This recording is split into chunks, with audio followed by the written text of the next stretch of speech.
Allez, on va voir rapidement les 5 piliers de l'excellence commerciale.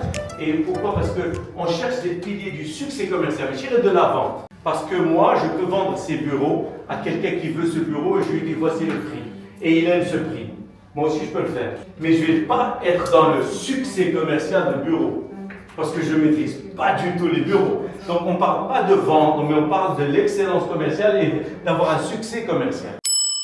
S'adapter à son client. Voilà. À sa mentalité. Avant tout, parce que c'est un humain, je dois le charmer. Si le client t'accepte, toi, il t'adopte, vraiment, là, on peut commencer à parler de vente. Mais s'il ne t'adopte pas, on a dit que tu multiplies par 0, il n'y a rien. D'accord? Donc, s'adapter, ça veut dire que le courant passe. En français, on le dit. Le courant n'est pas passé.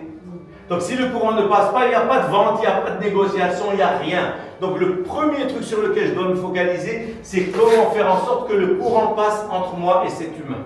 On est d'accord? Si toi et ton frère, vous n'êtes pas les mêmes, imaginez des gens qui ne se connaissent pas, vos clients, qui ne se connaissent pas, est-ce qu'ils sont les mêmes?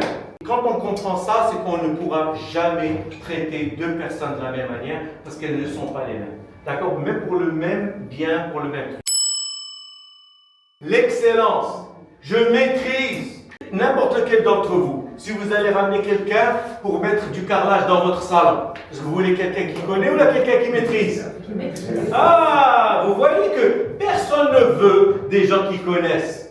Je suis venu chez toi, tu es le médecin, dis le carrelage. Étreindre.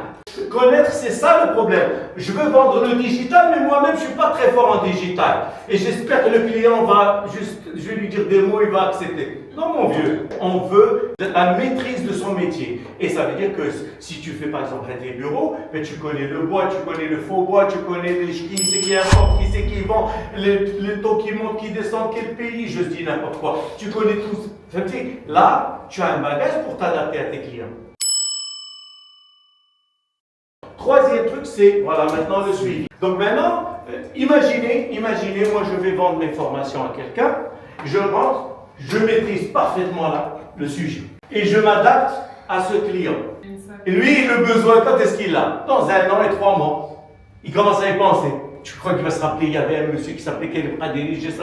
Pour moi, si quelqu'un fait de la prospection, si tu ne fais pas de suivi, pourquoi tu es allé le premier jour? Est-ce que tu pensais que quelqu'un, tu vas rentrer chez quelqu'un, c'est bonjour, je fais ça, oh là, vous êtes bien tombé. C'est ce que je cherchais.